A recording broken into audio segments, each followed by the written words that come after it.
Ahoy, mateys! A whole booty of Pirate Borg goodness is headed your way next week or whenever you're watching this.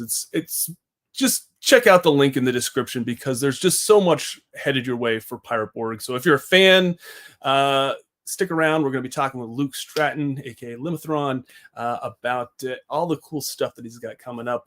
A couple of books, some adventures, some dice, some starters. Just it's going to blow your mind. It's crazy. I'm so excited for the Pirate Borg community with all this stuff that's going to be coming out. So stick around. They've got a Kickstarter. If you're interested, just click on the link, but wait until after we chat with Luke for a little bit. All right. Thanks.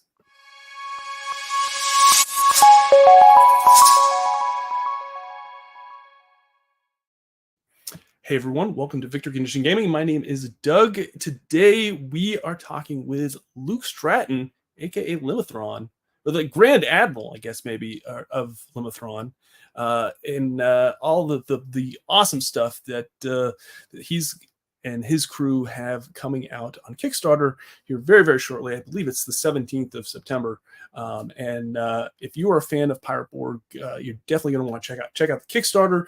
If you are interested in Pirate Borg and haven't already jumped on, this is a perfect opportunity to pick up Pirate Borg and a whole bunch of other content along with it. I think you're going to really, really enjoy it. And it's just really amazing to see the community that's kind of gathered around everything that Luke and his crew there at Limithron are doing with Pirate Borg. And it's awesome. It just seems like the other day he was on with the original Kickstarter, and yeah, we were talking about it, and now it's just sold so many copies, and it's just done so super, super well. I'm just super excited for him. So I'm really excited to see the success that he's going to have with this follow-up campaign.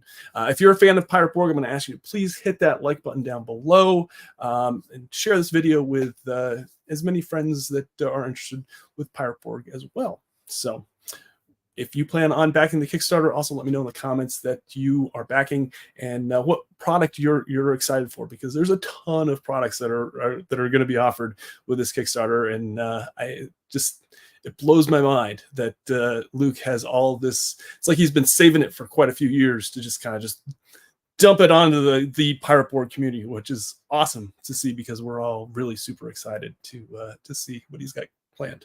Also, I'll just remind everyone that if you haven't already hit that subscribe button, I love to feature all sorts of indie tabletop creators, designers, feature all sorts of games and role-playing games and tabletop games, and I just love to be able to hopefully shine a little light on all the creativity that's being done in this industry, because we've got some really, really awesome and talented folks making some really, really amazing products here in this industry. And with that being said, let's bring on one of those folks that is doing some amazing work, and that is, of course, the one and only Luke Stratton. Matey, thanks for having me. Thanks, man, for coming on. My dude, I am so happy to be back on the show. It's interesting how different of a place that you and I are in now, because I feel like when I first came on the show, I didn't know you at all, and now you're like one of my best friends. Luke, you and your family are I am so incredibly blessed that I was scrolling Kickstarter one day, as I do a lot of days, and yes, I came across your original Kickstarter, and who would have known that was the point that would branch off into a direction and a friendship, and just getting to know your family over these last few years has been awesome. Getting to watch your growth as a designer. You can say it on stream. I know you like my mom more than me. I do too. Your mom is amazing. I love your mom, and I hope your mom is watching. Please send her my best, because she is an amazing woman. And yes. I love every single moment that I get to spend with her, because she is so awesome, and I look forward to going to Origins every year, because hopefully get to spend some time with her and your family and your brother. We also should give Tyler a little bit of love, because Tyler's of course. Awesome as well. So Tyler's the best. Thank you to when I first came on, he was not working for Limithron, and now he's almost full time. hopefully you Kickstarters out there can help us switch him to full time for us. That's kind of where we're hoping for. So I should actually have that as a stretch goal, right? Tyler quits. To be honest with you, Luke, that would actually be a very awesome stretch goal. That would be cool. And let us, everybody in the comments that's watching this, let us know if you would be, because I personally, like, I love like when creators put stretch goals that aren't necessarily things. Like, like that's fine and all good, but like, I also like the Kickstarters where it's like, hey, we're gonna give our writers a raise. Yeah, we actually have we have a stretch goal for cabin fever submitters to get more money. That's awesome. Which I'm sure we'll get to, but yeah. So that'd be cool. I'll have to think about it. Yeah. Yeah, I think that would be at least for 1 year or something. Maybe we'll bring on Tyler full time. No long-term promises, Tyler. Yeah, well, I mean, it's Kickstarter. That money does run out after a while. Yes, that's definitely true. Yes. So, but yeah. So, Luke, tell us a little bit about what you've been up to. Like, what since the last time you were on, what's life been like for you? Well, I mean, I'm sure obviously that Pirate Borg got published by Free League. It's been going very well. We have it. Hold on, let me fix my little focus here because I'm sitting too far away. It has been sold all over the world. We ran 100 events at Gen Con this last year. We hired Zach Goins full time, a Kickstarter guru and like all around great guy. And Morkborg, he kind of was like running the US third party Morkborg scene for a while. So it's been great. It's been really exciting. Next week we have our second Kickstarter, which right now is, as I was telling Doug before we started recording, it's too big. There are too many things that we don't know how to like properly package them.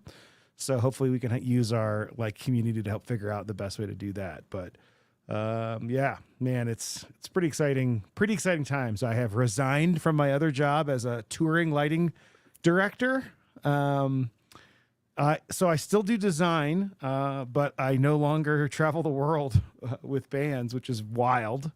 That I've been saying a lot that I quit my dream job for a job I didn't dream to have, That's interesting. That's interesting. I was actually talking about you to someone. Who was I talking to? I can't remember who it was, but I was just saying, and this is, I hope you don't mind, but I said, Luke is one of those guys that once he gets his toe into an industry or into like an interest, he doesn't just like dip his toe in. He decides that, hey, I've got my toe in. I'm just going to dive in head first. And then I'm just going to swim the length of whatever this body of water is as fast as I can. Well, I mean, that in some ways that's the case. It may seem that way, but you also have to remember that I used to run a software company and we got sued into the ground. And I went to music college for guitar and my band broke up. So like I've had failures along the way, but they always led to like, so far they've led to successes and, which I've enjoyed. So, well, and I think that that's important to explain to people is that like success, this success that you've had isn't something that just happened overnight. Like everyone should know that everyone should realize that every successful person has had failures along the way. Yeah, I've had many. That's a really important thing to realize. Yeah, and it's learning from those mistakes and pivoting and then moving on and figuring out how to make Yeah, it's interesting because I remember after college, my band broke up and my girlfriend and I broke up. And I was getting sued and had so little money that I was about to be evicted from my apartment. And just like, I was in not a good place, I didn't know who I was or what I wanted to do. And then like to look back on that now, like I wouldn't trade. I would have that experience again now if it meant I could get even further along, cause it was such a transformational thing, Sure. So yeah, I recommend, get your heart broken because you never know who you're gonna come out of the crucible. Well, I think it's also just like if you find a passion, just go for it. Like whether or not like you're really good at it right away, just go for it. Well, and you're probably gonna fail it. Yeah, sure. I've said this a lot. I really think that my like one true talent is that I'm incredibly hardworking. Like I don't actually think I'm that great of an artist. I think I'm really good at putting in the hours and studying. Sure. And the kind of art I do like allows that, you know, if I decided to like, if Pirate Borg was going to be like, you know, Renaissance painting, the first Kickstarter would not have been a success because I wouldn't have been able to pull that off, you know? But I think a lot of people are afraid to put in the work, and I have just through my life known that when I put in the work, eventually some good comes out the other side, you know? That's awesome. Yeah. Very cool. Well, you want to talk about some books?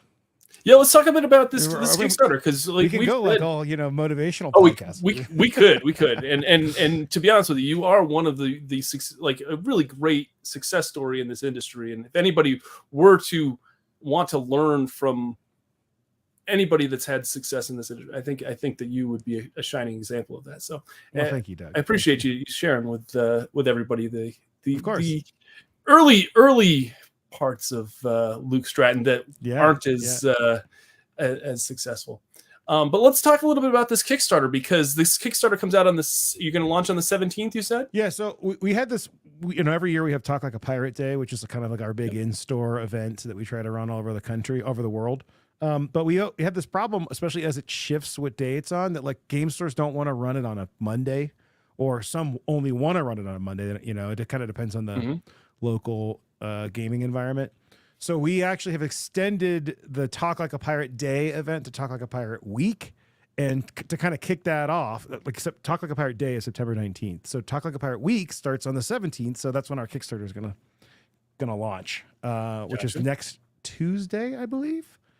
Wow. If you're watching this, not too far in the future. Yeah, but man, I don't know where to start. Where should we start? There's so many, let's things just to talk about. Let's talk about. There's like three main products I feel in this Kickstarter. Yes, there's three main products, and I feel like before we dive in, I should probably mention that like I was gonna be kickstarting the Dark Caribbean this year, which is the like setting book I've been working on for a long time.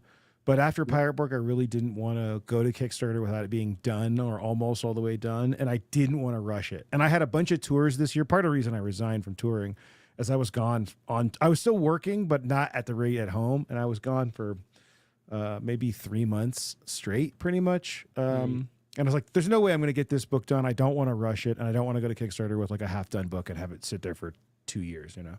So we moved some of the adventures I'd already written, and another adventure which I really liked that didn't really fit in the Dark Caribbean, to a new like expansion anthology book called Down Among the Dead. Awesome. It's also got some new like player options and a bunch of new GM tables. It's kind of like an adventure anthology mixed with Knock, if you're familiar with Knock, but for Pirate Borg. And I did all the stuff, you know, all the content.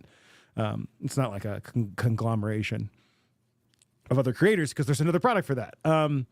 But basically the core of this book is there's 3 adventures. One is called Lost to the Locker. It is a post-TPK, post-shipwreck or post-drowning romp around an archipelago in purgatory, where you basically have to find a way to escape, and all the rules of unlife are not what you'd expect, and time and gravity don't work like you'd expect. But it's kind of like the flagship adventure of the flagship book of this Kickstarter. Nice. It's got a bunch of locations that have like full illustrations for the locations, so that you can kind of load them up in your VTT or show them to your players. And yeah, it's been a lot of fun to write. It's been a lot of fun to play test. I got to run it for the Chaosium guys on a live stream not too long ago, so that was cool. The second big one, can you go back to that one there, Doug? Yeah. This is an adventure called Into the Maelstrom, and the Maelstrom is the name of a vampire ship. But they're vampire pirates, so they kind of have a twist in that their heritage is a little muddled with deep ones. And that has some really cool effects that I'm not going to like spoil on the air, but there are some very piratey twists to these vampires. And then the book has basically Ravenloft or Castlevania on a vampire ship. Nice. Okay. I like that. Yeah. And then the third one is called Venom in the Veins, which is just your kind of classic Indiana Jones like Snake Temple vibes. This is very kind of old school Essentials inspired in that there are multiple factions. Oh, this is actually the bad guy from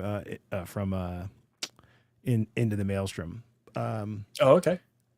But yeah, this adventure's got a lot of fun stuff. We actually have run this as part of our like Dwarven Forge mega events that we've done at PAX Unplugged and Gen Con.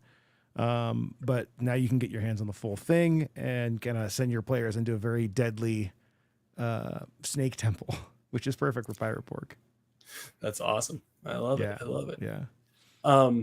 Now, the one cool thing about your previous Kickstarter was that there was a special edition book, a variant of this of your core rule book, Pirate Borg. And from what I've seen, I think I've seen this, which is a special edition copy of Down Among the Dead. It sure is. This is the Lost Soul edition of Down Among the Dead. And that is our good friend. I say Charon, but it's probably Sharon. I just feel like the jokes at the table are always, Sharon. Too many Sharon jokes. He's the ferryman. He is the guy who ferries new souls to the locker, and make sure that ones who are trying to leave can't. And my twist on him is that he is very like kind of dark souls. He has 13 skulls that all talk in unison, and one of them is a little like unruly, and he doesn't talk in unison. He will spoil things that he can be a voice for the GM to like give away hints, because the rest of the skull, very Monty Python, like, oh, you quit talking. Oh, have you tried looking in this place? That kind of thing. So sure.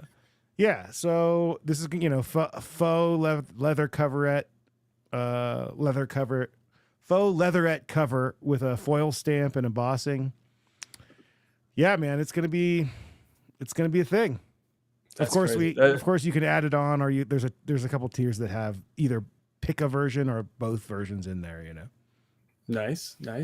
Yeah. And then let me see what else. The amount of product photos, the art assets that I was like sent over before this stream was just, I'm just like, holy smoke!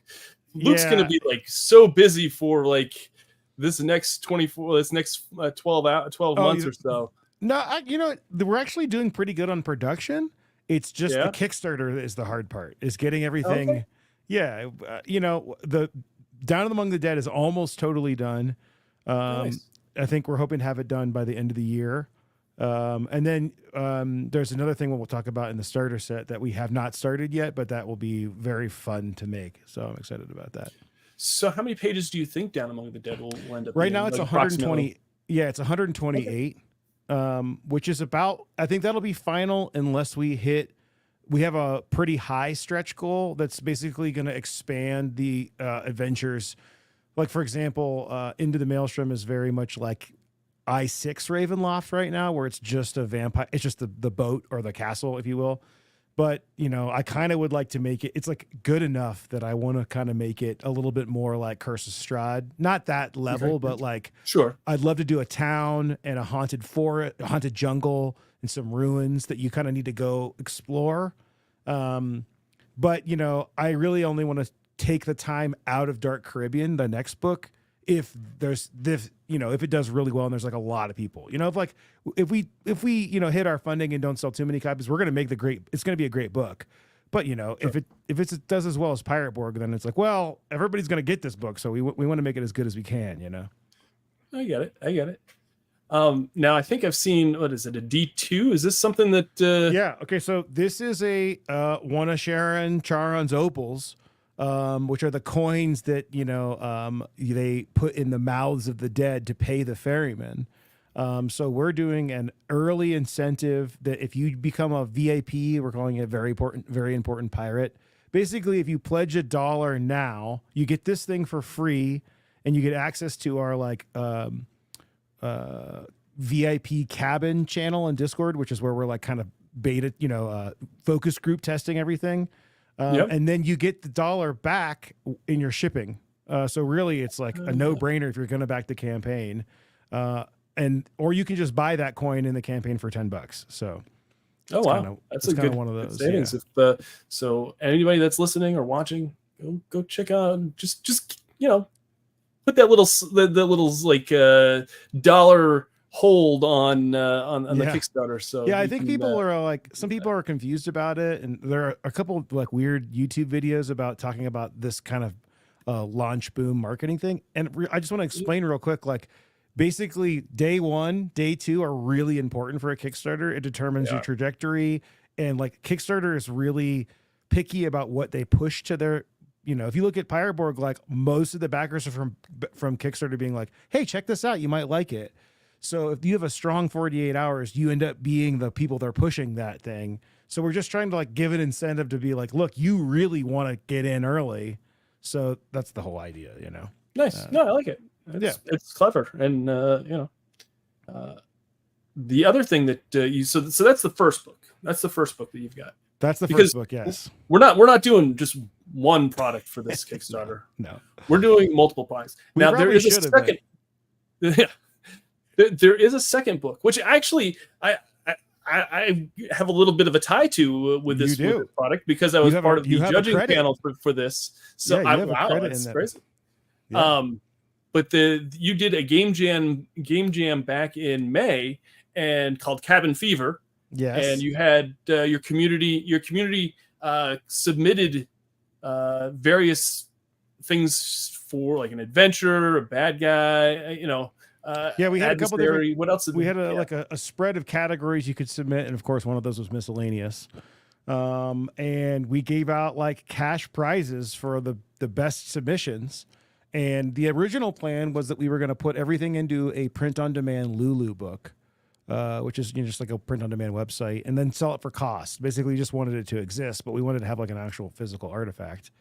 But the results or the submissions were so good that and it was the most contributed to Morkborg adjacent itch.io jam by one entry, amazingly. Wow. That we were like, this book kind of deserves to be more places. So we figured out the cost of what it was going to cost people to buy it on Lulu. And then we went to the printer that made Pirate Borg and who's making Down Among the Dead, and to see if we sell it for that price retail, can we still does it make sense to do an offset print run? And we're able to make the numbers work. So we're making a offset print run of Cabin Fever, which is actually thicker than Down Among the Dead. I think it's around 180 pages. So it's almost the size of Pirate Borg.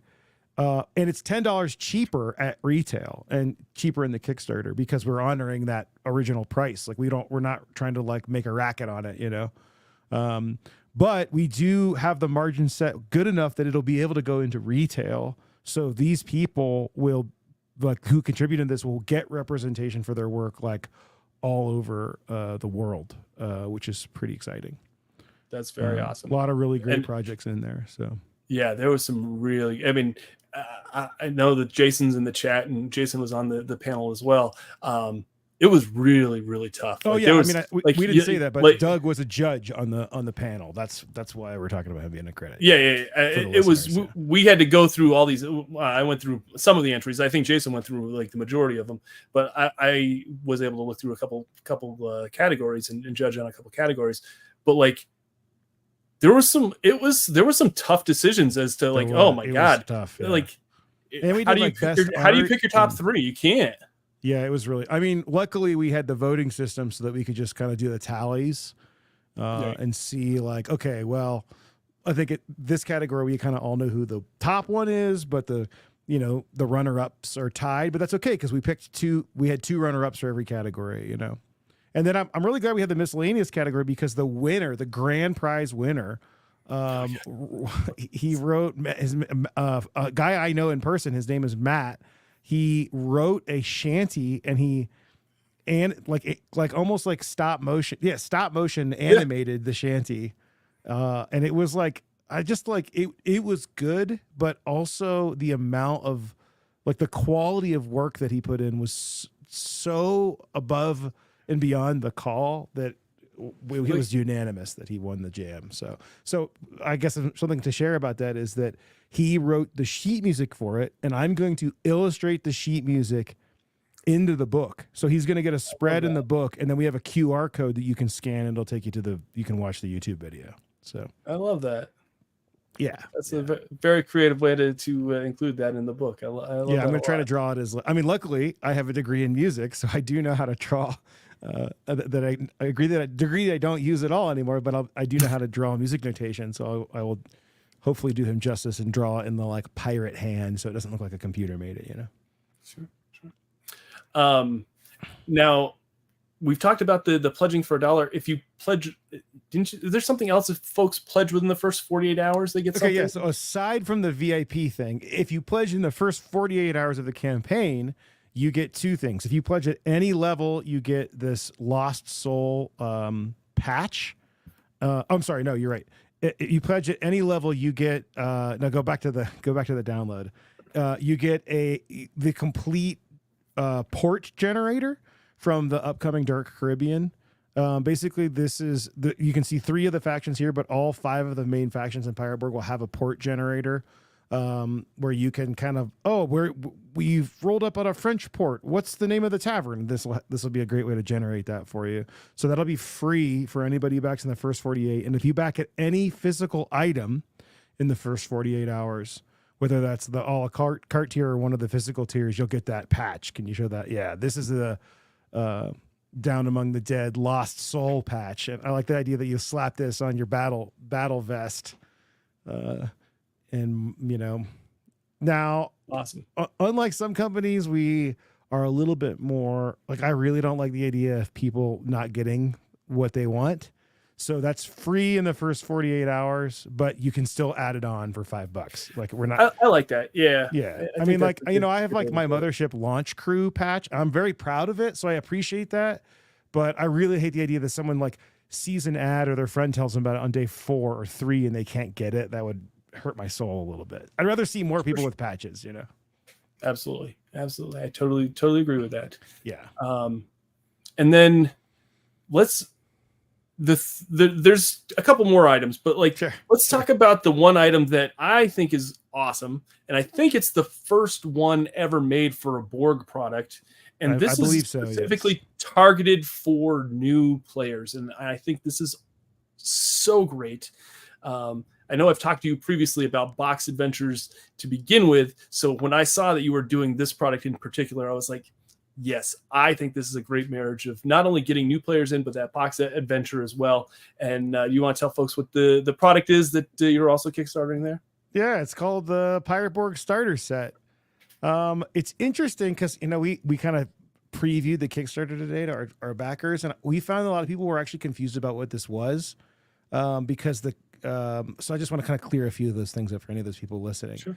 This is a player's guidebook, which is a zine-sized chunk of the Pirate Borg core book, but only the part that the players need. So you can basically make a character, a full character. It's basically like all the rules and character creation in one booklet. So you can give that to your players and they won't spoil anything for themselves. And then the other part is this new adventure called Trapped in the Tropics, which is going to be a very kind of new group oriented adventure, but that will, like Buried in the Bahamas, one of our other adventures, it will start on a kind of tight set of rails and then expand to let you run a game for a while with just this box set. I expect that there will be some groups that this is the start and the end of their Pirate Borg experience, because some groups don't last more than a few weeks. But one thing that we've really worked hard at is that everything in this box, despite this mock-up, which we realize is not perfect, everything in this box is like, it is the Venn diagram of it, and the Pirate Borg book is just the player creation stuff. Everything else is new. So the cards will be new for the adventure. The tokens that come with it will be for the adventure. So it really is kind of like what you've always wanted. It's really like an adventure in a box, but also has a player guidebook. So if you have any tips on how we can market that so people can understand it. I think you just say, hey, it's for new and existing players. Like it's a great entry point. and it's a great adventure for existing players. That's really one of the things for me. I mean, and one of the things that's great about Pirate Borg and Mark Borg is like, we had a guy today like, well, this kind of sounds like it's more of a player thing than a GM thing. And I was like, well, if you look at the Pirate Borg book, there's no GM rules in there. There's just the player section, and then there's a bunch of tables and an adventure. So we just took out the tables and rewrote the adventure. So boom, you're good to go. It's like you're not missing anything by not having the core book, except for that it's more content than rules, I guess is what I'm getting at. So sure.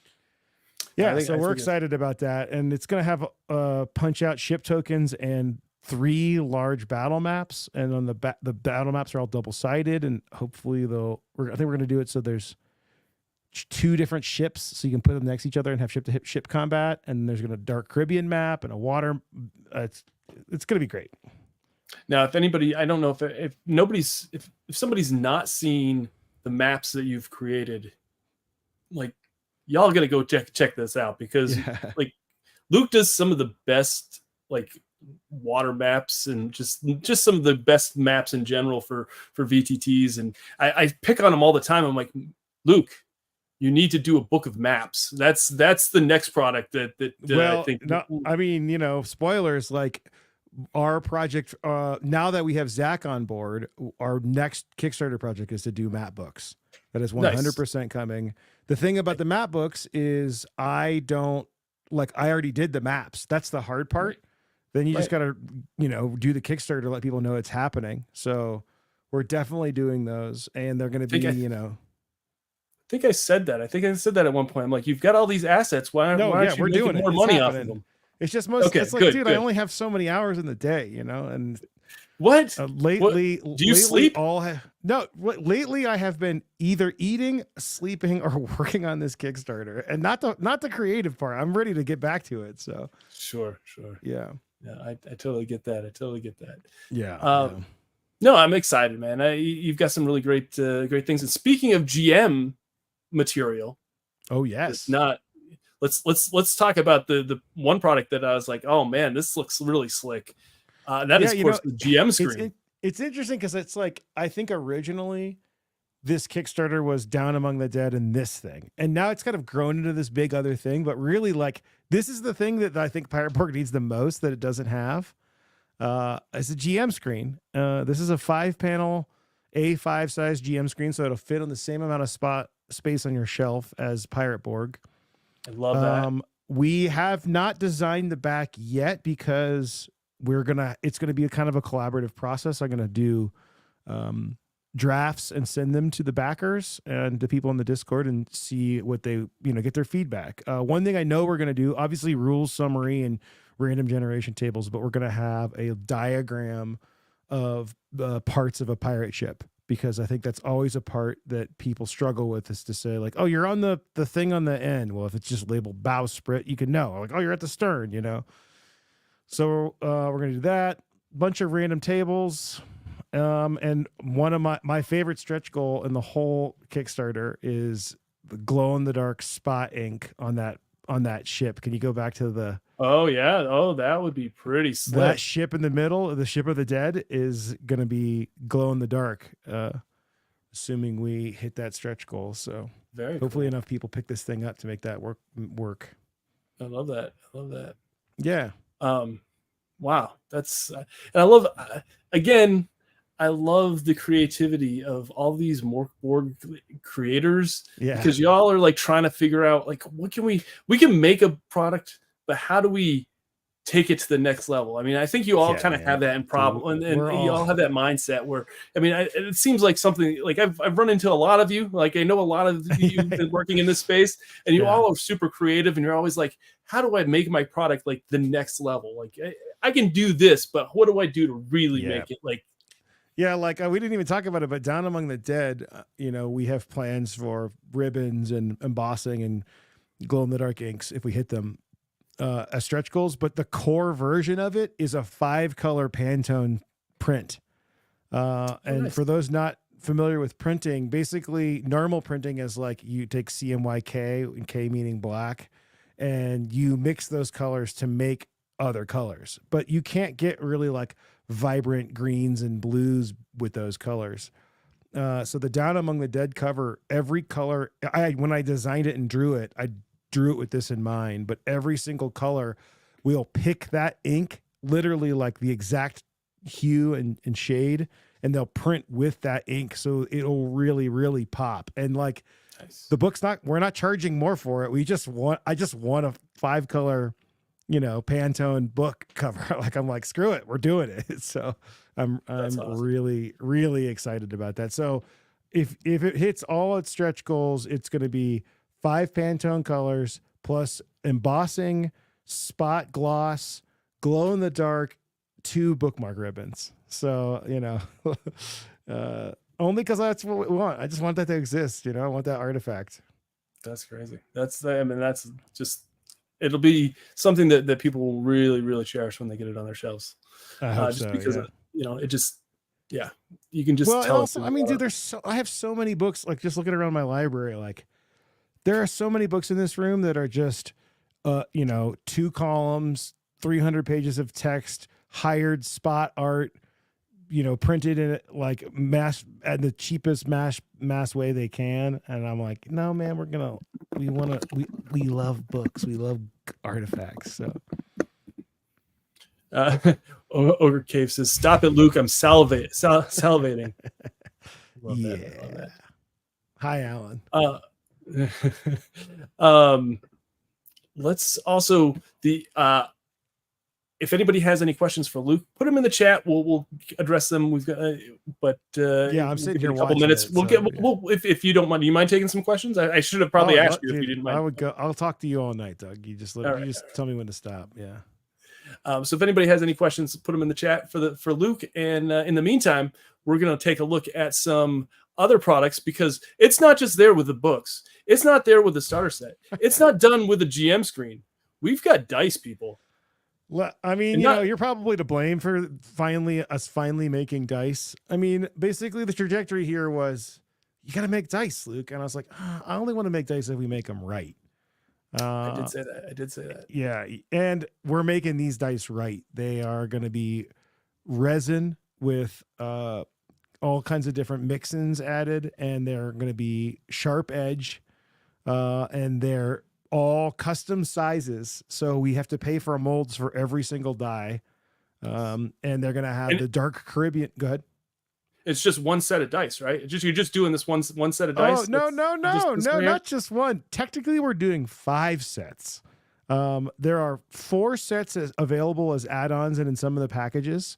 And then because these are too expensive, we have a 5th set that isn't sharp edge, that will be still resin, still oversized, that will be in the starter kit. So the starter kit comes with 12 resin dice, which is probably stupid, but we're just making the stuff we wish game companies made when we bought it. So, of course, the glow-in-the-dark Ship of the Dead dice is, I feel like we need to have like a glow-in-the-dark package, I've always wondered why people make glow-in-the-dark dice, because who's playing an RPG in the dark where you can't, where you can only see your dice, but you can't see your character sheet? The answer is nobody. Okay, but they're cool. I have glow-in-the-dark. My main set are glow-in-the-dark, but cool. B, here's my thing, Doug. Here's my pitch. Okay.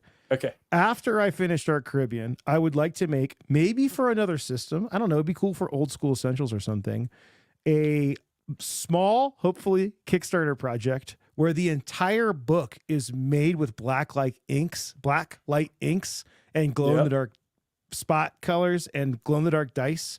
Maybe you're in some kind of like, mushroom-fueled psychedelic forest, or like space time traveling or something, and you have to play it in a black light. That is my like dream that I have now realized after we started making these dice. Like, this is my dream, is to make this blacklight adventure. So crazy.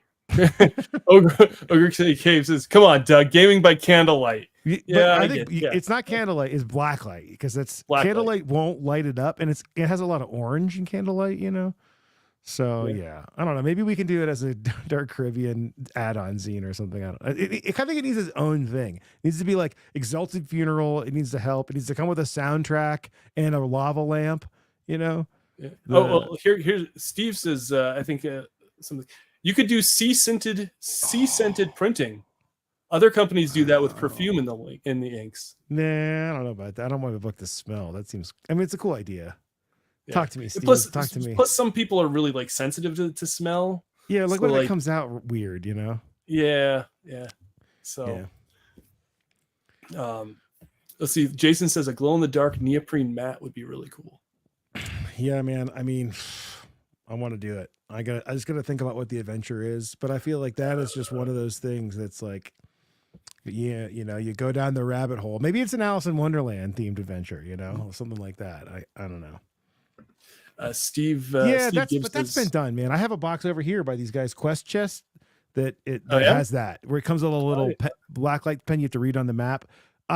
This isn't going to be about secret. It's going to be about immersion in a dark room with black lights. But you're playing an RPG. Steve said to make an adventure with a secret message that shows up in the black light. That's what I'm saying. I don't know. For those that are listening on the audio version of this. Yeah. Oh yeah. Oh, fair enough. Yeah. It's all good. Yeah. Holy smoke, Luke. Like, I'll point out this bottle by Wizard of Barge that I'm drinking from glows in the dark. And then you've also got like, what is this? These are naval tokens? Yeah. Okay. So, so originally what I wanted this Kickstarter to be was Down Among the Dead, the GM screen, these punch out naval combat tokens and map books. And we decided the map books were too much. We're moving to a different Kickstarter, but we're still doing these tokens. So there are tokens like this that come in the starter set, but then you can buy a pack. This is a pack. It's 5 sheets of A5 cardboard, and it's every ship in Pirate Borg, multiples. The backs are a different design for each ship. So it might be like a Navy ship and then a ghost ship on the back. And so for I think it's like $15 for the whole pack. And that gives you that's less than 1 miniature would cost. That gives you everything you need to run naval combat in Pirate Borg, which I think is like a clutch thing for someone who's going to run it at the table and they don't have a VTT to move around things and they don't want to spend, 40 hours painting naval combat miniatures. They have one naval combat they want to run, one every couple sessions. So why don't you package that in with the Down with the Dead book? What do you mean? Shrink wrap instead of making two. See, I'm from the retail. I got the retail mindset that I the one thing that I hate is SKU bloat. That's the one thing I know. You've worked in inventory and retail. Oh, I have. Why don't you take those two SKUs and wrap it together with the book and then make that one product? Yeah, because I think the book you need to be able to open the book in the store, But people don't always keep it opened. Sometimes they're still sealed when they're on the shelves. Well, not if you don't ship them that way. We weren't planning on shipping the retail version in a shrink wrap. And we were planning on making shrink wrap and, the little plastic tabs on the back so that you can hang these in retail. Yeah, there's a lot of SKUs. I'm not perfect. Look, I'm just a victim of, I want these things to exist, and we now have the infrastructure to make them exist. So we just need to find the way to make that happen as economically feasible as possible. Well, you did have some other items that you created with your first Kickstarter that didn't go to retail. You had the cards. I think you also had the cards go to retail if they get them from us directly. And that's kind of one of the new things that's coming up is that we are going to be able to sell everything in this Kickstarter direct to retailers. Okay. So, I guess the thing is that when I think long-term about what we're providing to the community, it's not just Pirate Borg. I like the idea that someone could come into their friendly local game store and pick up a map book and a water ocean mat, which we haven't talked about yet, but we're doing a neoprene ocean water mat, and the naval token pack, and be like, hey, I got enough to run. My D&D guys are going to go. They got to go fight a blue dragon. That has nothing to do with Pirate Borg. We're not snobs about it. I'm just making the stuff that I want to exist. That doesn't seem like it exists right now.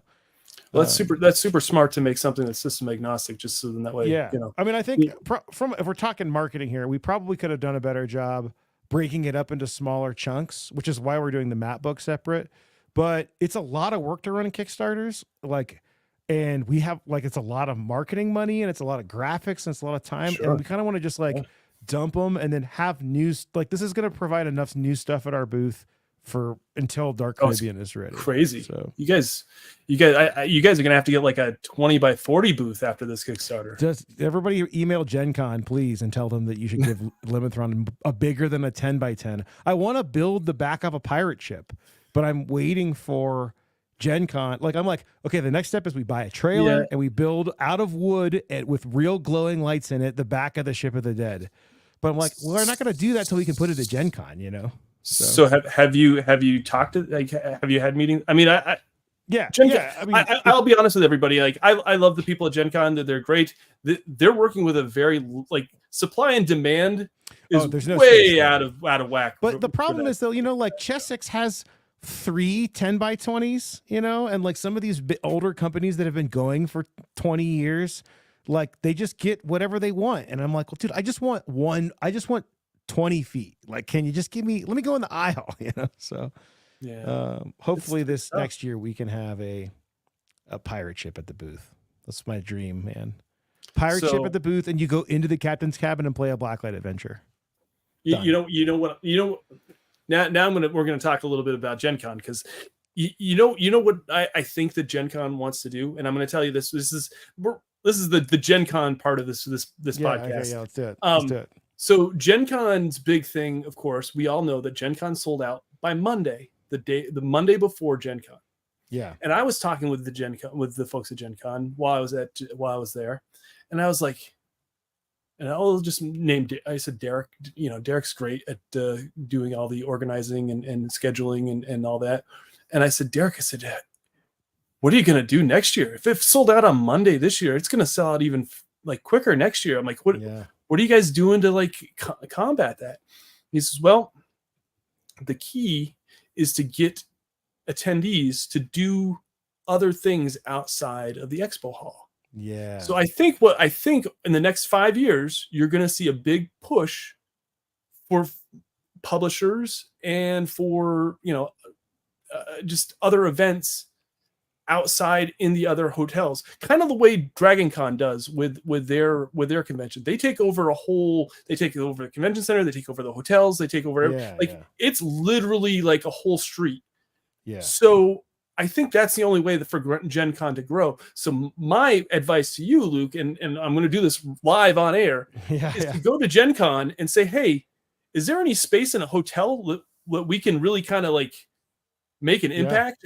And I think that that's something that they're really looking forward to. That they're looking to do. You're not going to get a fight out of me. One cool thing that happened for us this year is we submitted 100 events, and they were like, "Hey, do you guys want to be in the VIP rooms around? If you're own a box suite at the Lucas Oil games."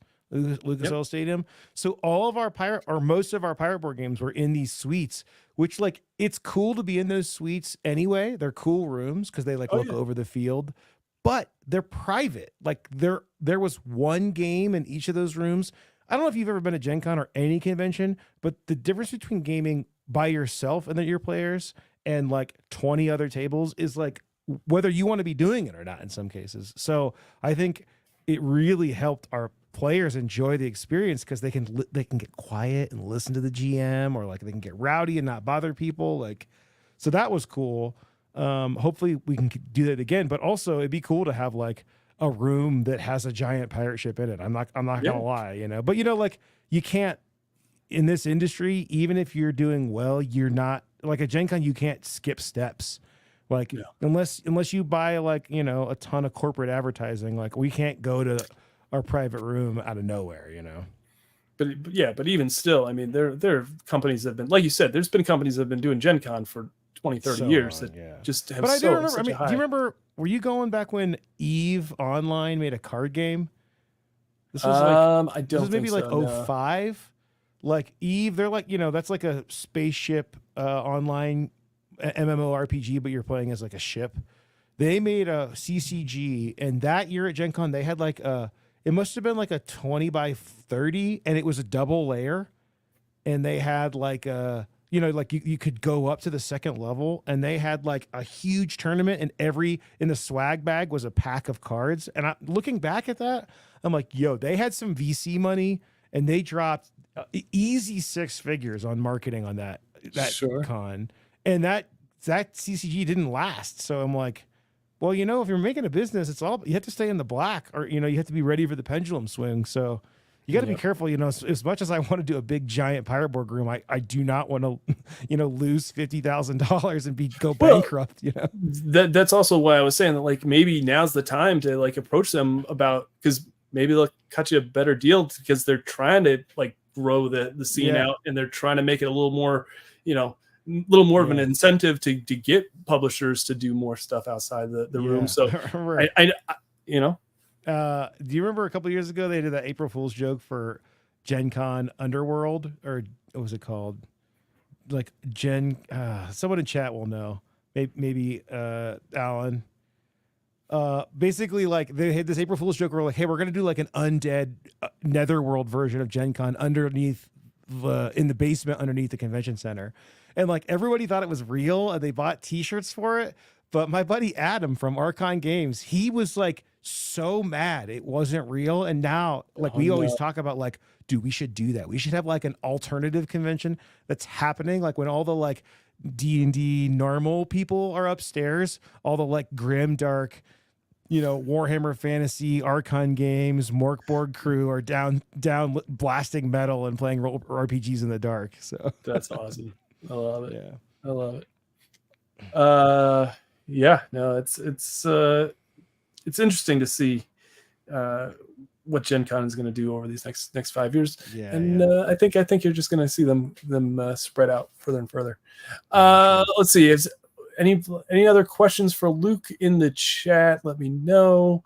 Yeah, Luke, I think that this Kickstarter is perfect for not only returning Pirate Borg players, but for new players to hop on. Are people going to be able to get the core book at all? Is that going to be something they can tack on? Right. I mean, like I said, we're still tooling with the bundles. Right now there's 2 bundles that come with, one of them comes with like the core book and then the new stuff, and then one comes with everything that we make. Mm-hmm. But you can always add it on.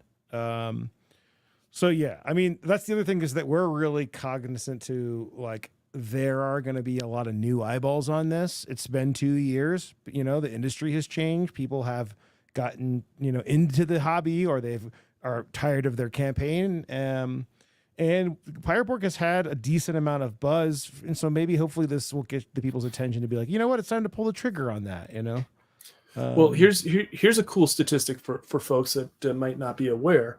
In 2023, Pirate Borg was the 10th most popular tabletop role-playing game of the year, okay, which is of itself is an impressive feat, because there's some major players in this industry. And then you have to realize then you have to really give it a lot of credit, because that Pirate Borg book only was launched mid-September in retail. I reached out to them to know how they got their numbers, and I never heard back. I'm not going to fight it, but like, we were right below Call of Cthulhu. Like, it was the only Free League game on the list. I'm like, how can that possibly be? So I mean, I know that we had a really strong push in September because I Talk Like a Pirate Day, and I know that there's not a pirate game out there. There's the only other one is 7th Sea, and that's a very different kind of game. It is. It's a different theme, yeah. Yeah, and they had a pretty rough 2nd edition Kickstarter, and then the creator left Chaosium, and now another company is making stuff under the license. So like I digress. My point is that Free League makes a lot of amazing games, right? Dragonbane is an amazing game, but the Dragonbane is directly competing with D&D. Pirate Borg is not. It is a different experience. So I think that maybe had something to do with it. So absolutely. Even Cyborg, like, I love Cyborg. I think that book is an absolute piece of art. But Cyborg has to directly compete with Cyberpunk and Cyberpunk Red, and Cyberpunk has a new edition, and like that's 30 years or more of history to go up against. So I think that probably had something to do with it. So yeah. No, I actually said that. I said this fact to someone earlier. Actually, it was Gasca. I was talking with Andrew Gasca this afternoon. Hi, Gasca. He's the man. I had him on the show over at Game On Expo. Man, we had a great time. He's a lot of fun. And we were just saying. I said I don't know if you realize this, but Luke had the 10th most popular RPG of 2023 at retail, and his book only came out like mid-September, and he was just like, "What?" Yeah, it's like, how does that even happen? I'm like, it's a cool product, man. It's a cool product. I don't know how it happened, but I won't fight it because it was amazing, And we got snubbed at the Ennies, so at least that's like my one. I at least have one accolade, I mean, shout out to the Ennie winners this year because there were some really amazing. Shadow Dark. Look. I'm going to be very clear. I just wanted a nomination because there's no way I was going to beat Shadow Dark for anything. She has, however hot Pirate Borg is, if Shadow Dark was in retail, it would be smacking everybody around because it is hot now. Yeah, we're actually talking about doing a Shadow Dark version of Dark Caribbean. So we'll see if that comes to fruition. Cool. Obviously, SKU bloat is a problem now for Limithron when the past it has not been. But look, I love that game, and Shadow Dark is the kind of D&D I wanted. It is. I wanted, not that I wanted D&D to be, but that I wanted my 5e pirate game to be. It's perfect for that. And I love black and white art, and all of my art is drawn that way. So all I have to do to make Shadow Dark Shadow Dark Caribbean, if you will, which we probably can't actually call it unless Kelsey, gives it a stamp. Sure. Is go in and turn off all the color layers and then rewrite the mechanic parts, which, that's the fun part. It's not going to be, it'll be the same format book, but it'll almost be like an alt, like a super, they do this like alt comic books. Like I have a Spawn compendium that's just the line art. It'll be like that. I mean, I would pay for that even if I didn't play it in Shadow Dark, if it was like some other game I liked, so yeah, you can tell I'm excited about it. Shout out to Kelsey. She's just it was killing it. Congratulations, Kelsey. Yeah, it was a delight to watch her win so many. Like it was at the point where like they'd list the nominees and you just watch their table until like the gold Ennie, when the gold Ennie was going to be announced. You just look over at their table and you're just wait. Like, it's coming. You know it is, because it's a great product and a great book, and just like your book. I mean, it's just like y'all. I'm just gonna say it. Y'all are just crushing it. Like, such a great time for tabletop role playing games. Like, and here's the thing too. Like it kind of reminds me of like the early 90s with video games, because you can't make a top selling video game now. I mean, maybe you get like Shovel Knight or something. You get what's the Stardew Valley? Like every now and then you get something that is like a really like a big cult smash. But like the core gameplay thing that happens at high level video games, millions of dollars, full teams of people for years, right? Yep. To make a triple A quality experience when playing a role playing game, you need like one person. You need one person with like a bunch of passion and enough time to make a PDF, and that's basically what Shadow Dark is. I mean, like she did the layout and writing herself, and she hired artists to fill in the spots that she had set aside, or she worked around them, and like had it up on drive-through, and it was a good game. And then when she marketed it, she did a good job of marketing it and had friends in the right places, like on YouTube, and boom, now people are playing that game instead of the game that Hasbro makes. Like that does not happen. Like that's amazing, man. I mean, it's amazing. I mean, not only is she having play, but you're having players that are playing game. I mean, game that Hasbro also puts out too. Come on, just like in the 90s, with a small group of hardworking, talented people, you can make something that competes with big corporations, and that's so cool. I mean, like there are very few industries like that. I mean, it's kind of like having a smash hit without a label. You know, like a TikTok blows up and your band is big all of a sudden. You know, something like that. So for sure. Yeah, I love it. And just huge shout out to all the indie creators out there that are doing their thing and putting a lot of passion in. I mean, dude, I gotta show, you know, I think if you were in my room, you could see, like, over here, you can't see it, but over here are all my big books, like they're letter size and whatnot. And most of them have companies behind them, corporations, you know. And then here are my A5 books that are mostly Kickstarter indie things. There's like, you know, and I'm like, the amount of inspiration I pull from this side of the room, the one I can reach right away compared to there, it's like, it's night and day. I mean, I still go over there, but the stuff that's here is like, there's like these guys have like the wizards that have like captured magic on a page. You know, it's very different than this, you know, kind of farmed. We're gonna make the, you know, Feywild circus adventure. Okay, find people who are good at that. Like, it's very different than that. So yeah.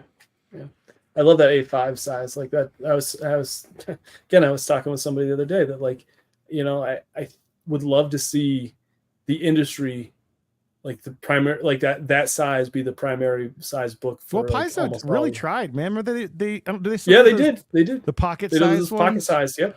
But the problem with those is that those are not, first off, Pathfinder is wordy tome.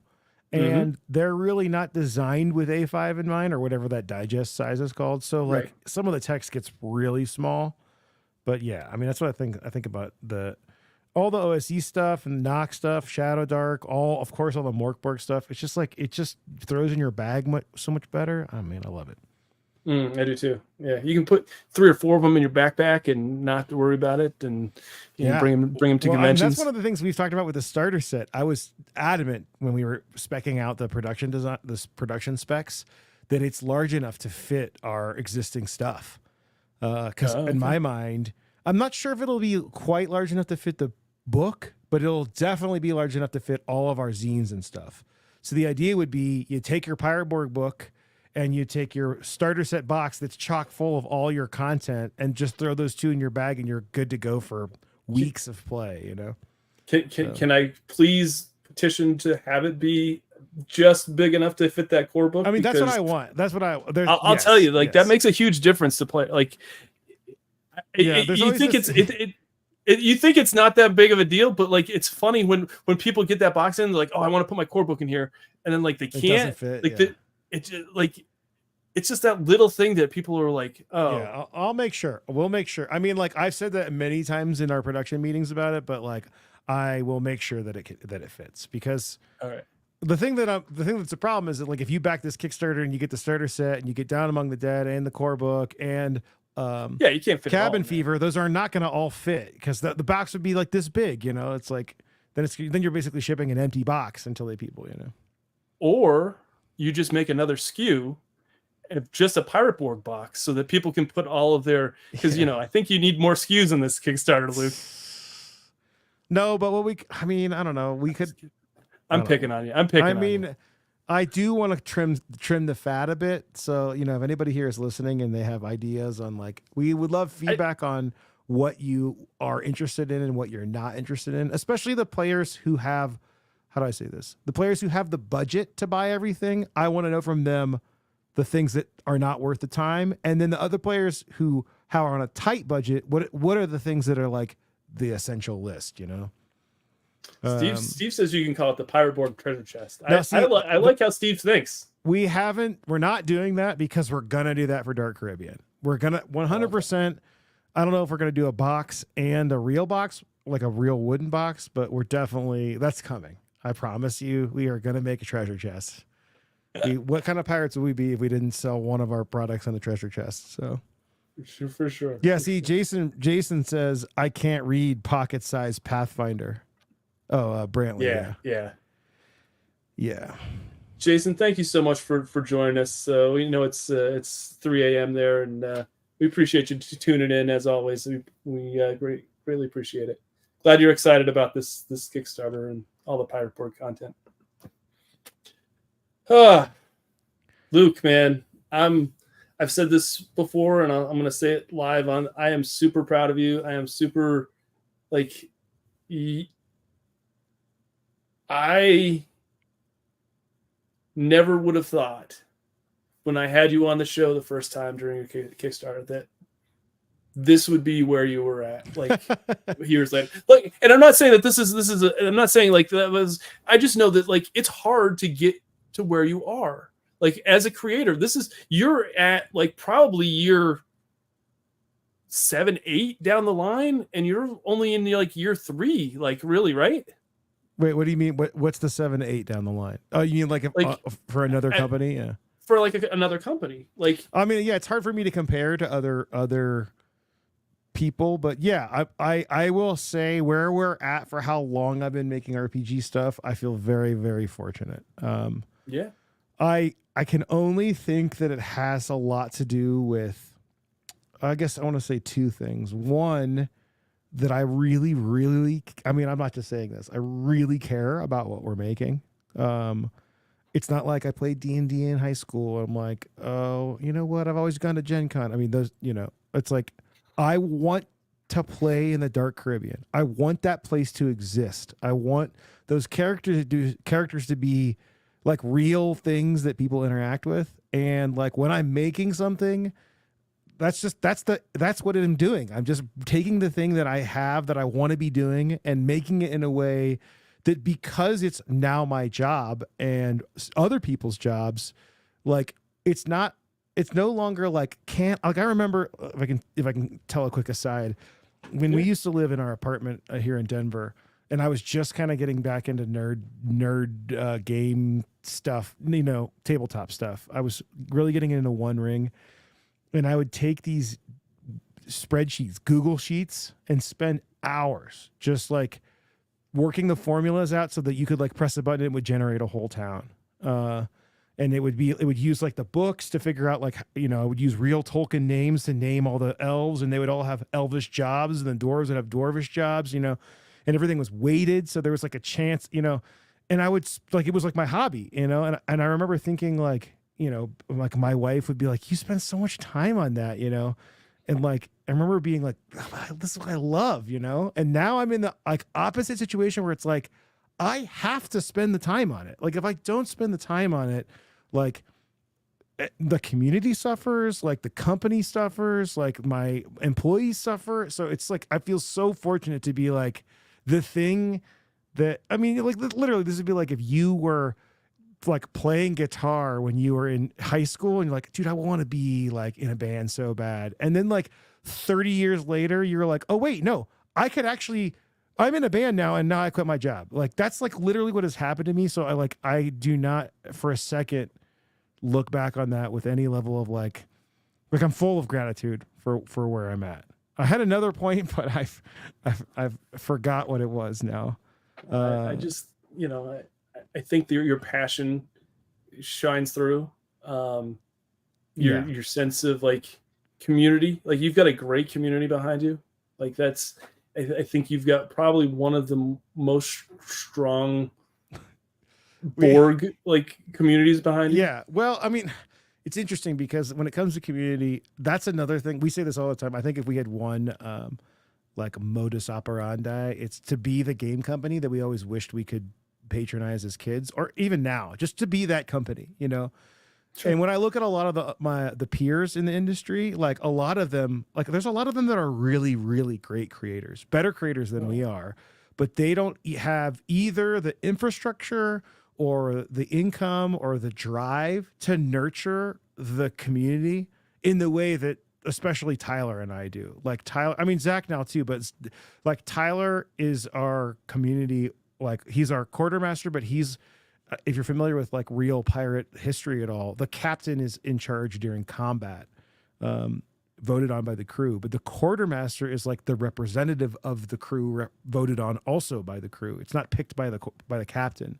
And that's kind of the vibe with Tyler, is like, he's running our West Marches campaign right now. And so every week he writes a report of all, it's like a, MMORPG, but like an what do we call it? An MMTTRPG, and we have really, really worked to make community a part of our I guess our brand. It's a part of who Limithron is as a company, and that is not going to stop.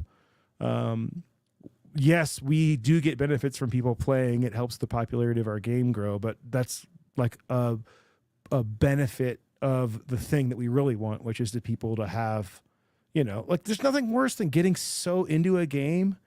I have so many games like, oh my God, I love this game. Like, who can I even talk to about this game? Like, oh, this game is like a passing conversation in a community who happen to also like games like it. Well, with Pirate Borg, you can actually like find people and go play it with them now. And I feel so fortunate that has actually come to fruition, but I won't say it didn't happen purely because of the quality of the game.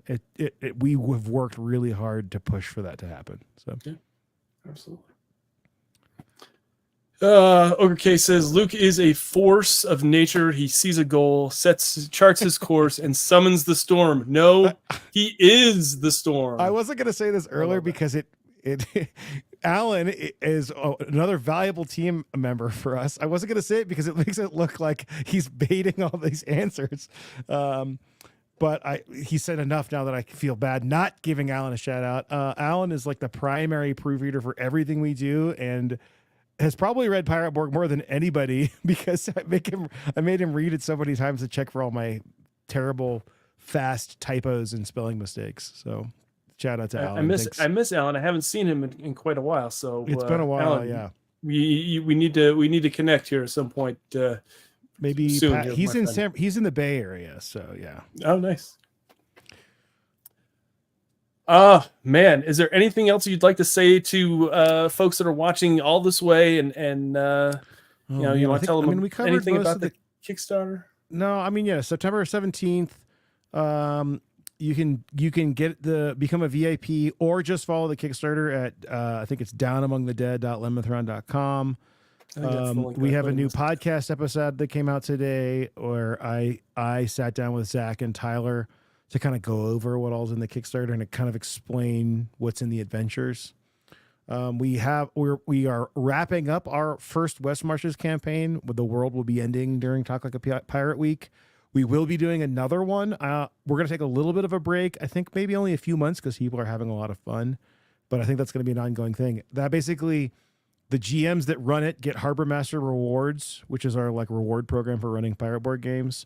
Yep. But anybody can play. And it's a shared world. You can take your character from GM to GM, or if your character dies, you can make a new character. So if you're looking for a play group and don't mind playing online, come check out the West Marches Dark Caribbean game on our Discord server.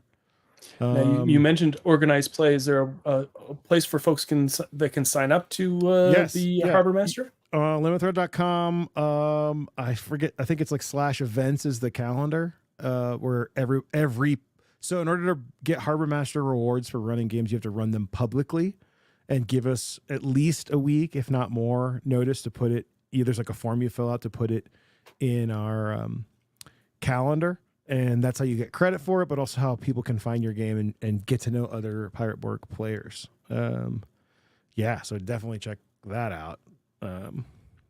It's really cool. There's people all over the world in the West Marches. So like yesterday I was, walking my dog and just hopped into a game to listen to people play. It's like,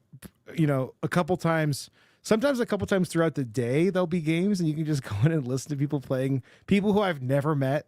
I guess when this thing started, I just assumed everybody who would play it would be like people who I convinced to play it or people who knew me, Yep.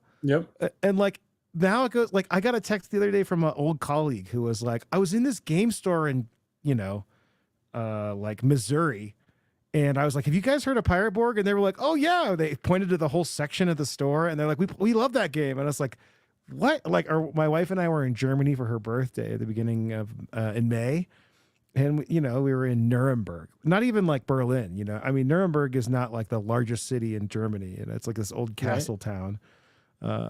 And we went to the local game store and they had 3 copies of Pirate Borg and they had me sign them all. And then they took me on a tour of this like He-Man action figure museum that was debuting the next day. It was like, I feel like they thought it was they didn't think it was cooler than I did because I thought it was so cool, but they definitely thought it was cool. And I was like, what is happening? Like, how is that even? I don't know, man. Like, You're a cool guy, Luke. I hope I'm not like gloating or anything. I just like I just can't believe that I can go into a random store in a place of the world I've never even been, and they're excited to talk to me about the game that I made.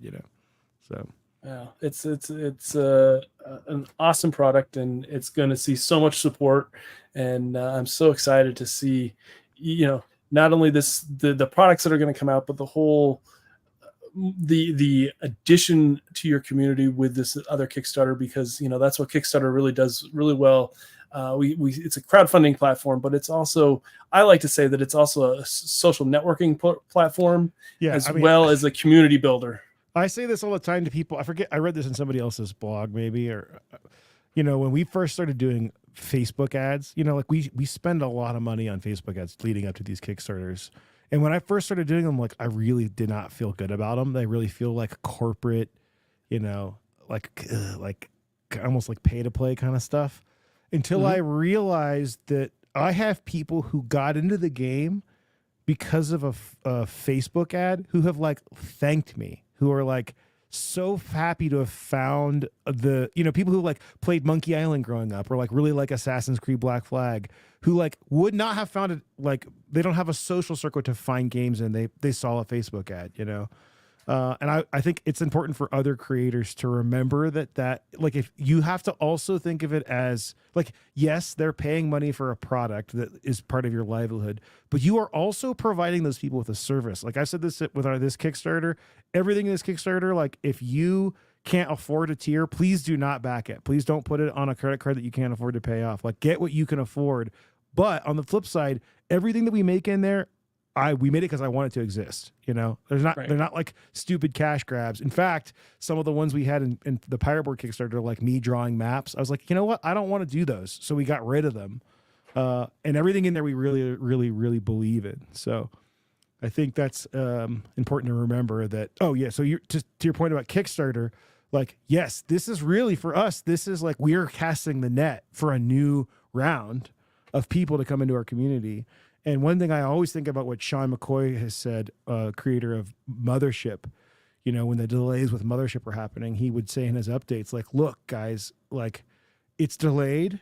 And not that our Kickstarter is looking like it's going to be going swimmingly on time, but for reference, it's delayed because we're trying to make the game the best that we can, because we know once we make this box set, we can't change it. And we think our most hardcore players haven't met us yet.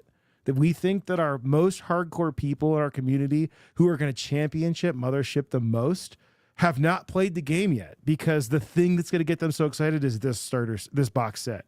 And I think that's kind of true for us too. Like we have a great community already, but I can guarantee you there are people out there who, I played D&D in my 12th grade club, or my uncle gave me his old books, or like I just started watching Dimension 20 or Critical Role, and I'm looking for a game besides D&D, or like I really like Pirates. Like there are people coming down the pipeline, and like hopefully this will bring in a new wave of them, so we can absolutely kill even more skellies in the Dark Caribbean. Jason says the Discord has grown a lot since the West Marches has kicked off. It's been amazing. Yeah, if folks are fans of Pirate Borg, you should definitely join the Discord channel there. I mean, like Jason is a perfect example. Like I remember, because like I did the Patreon for a couple years before the Kickstarter for year and a half, 2 maybe.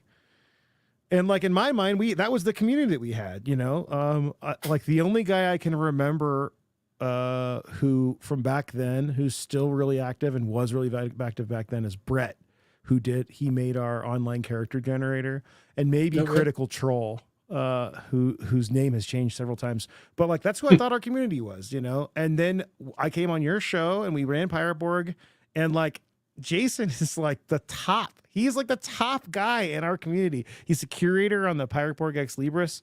Like he is the guy who I mean, like he just gets me, and he's very paying attention. It's like, I can't imagine if we had someone else that was more into our community than Jason. Like, I don't know what we would do. Like we would be on overload. So yeah. Jason's a very large, he's a large part of the show and this podcast. And Oh, and he's the man. I'm going to echo the same comments because Jason's just a phenomenal. I have a feeling that Jason's like that with a lot of servers and a lot of I just feel folks community because he just loves. You can just tell he loves this community. He loves but gaming. I feel he loves fortunate like bringing people together.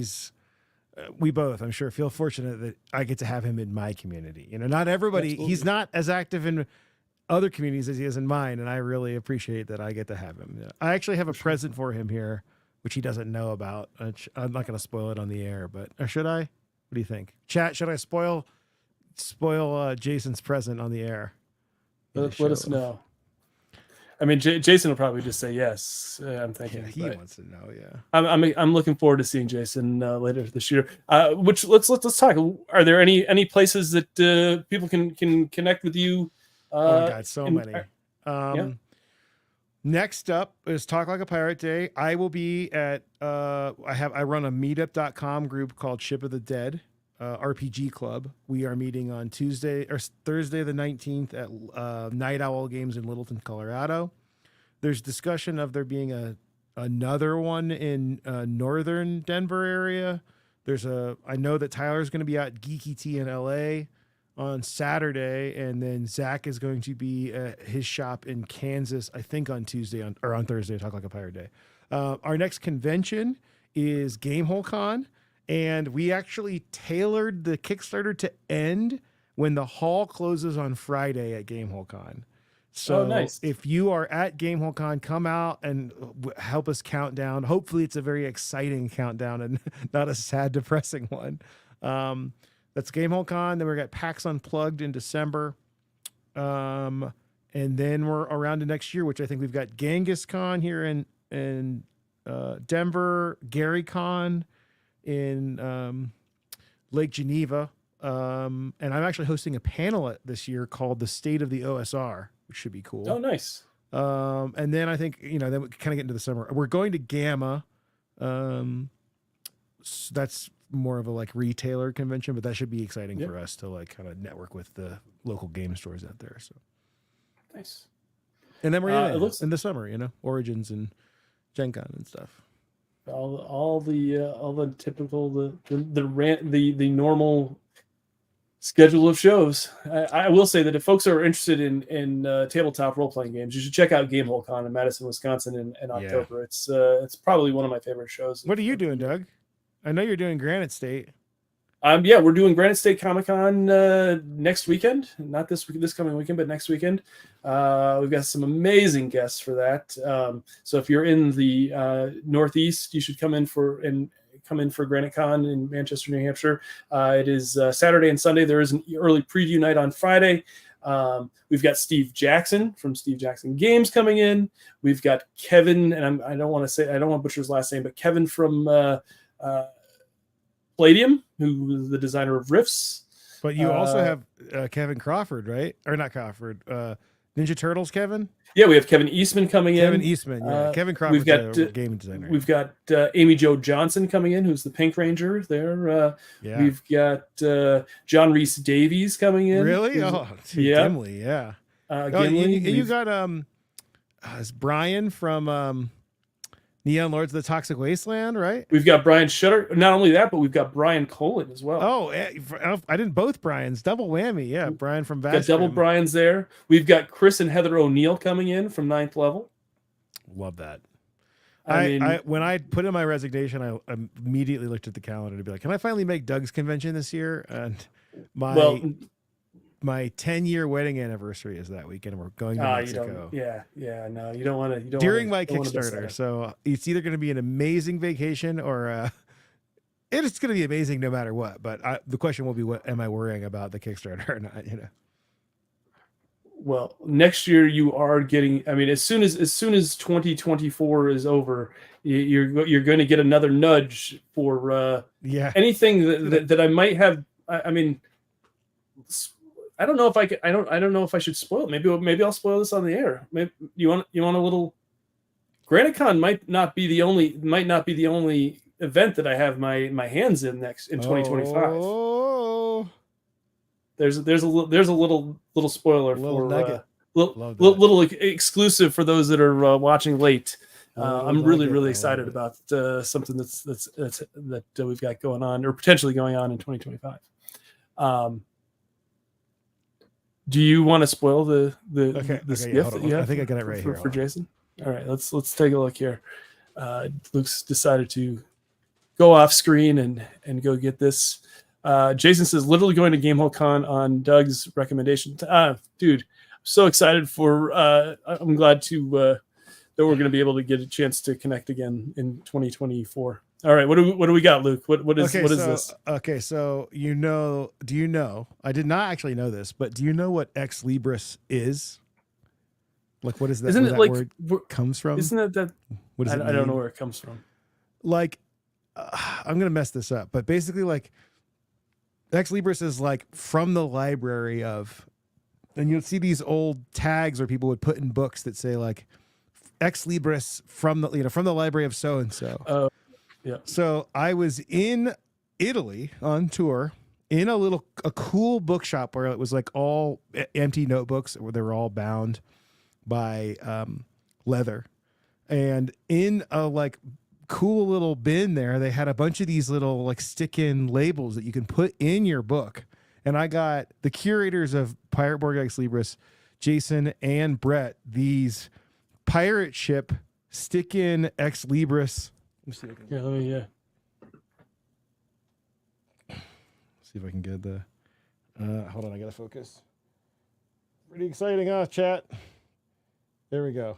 It's a little like sticky pad, so you can like, I don't know if he's the kind of guy who would put these in his RPG books or not, but I got them both, a pack of them, so that they can mark up their libraries. You have my permission to deface your Pirate Borg book within a official Ex Libris sticker. So nice. I love that. Really hard That's work, awesome. Jason. That's very cool. Yeah, that's what I got. Very awesome. Very awesome. All right, we're almost at the 90-minute mark, Luke. We should probably wrap it up.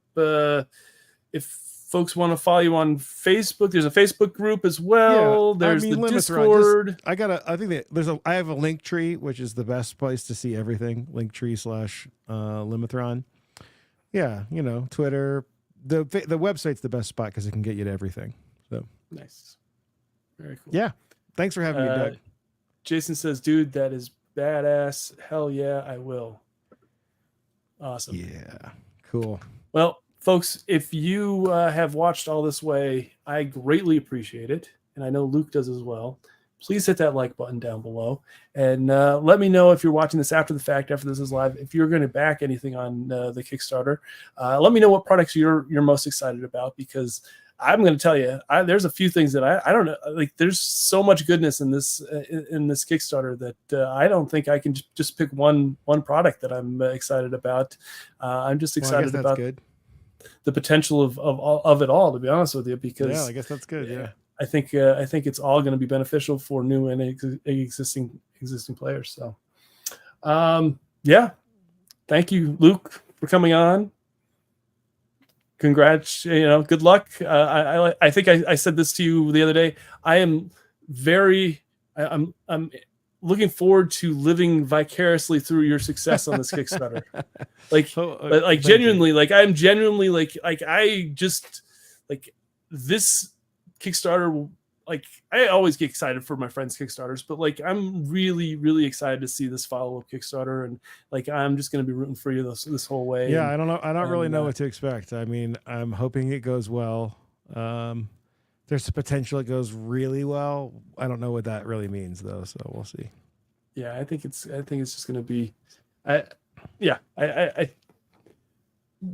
wouldn't be surprised if it does more funding than the original Kickstarter. Let's put it that way. Yeah, sure. I would love to see that. So yeah, that'd be nice. Yeah, it would be. So yeah. All right, folks. Thanks so much for tuning in.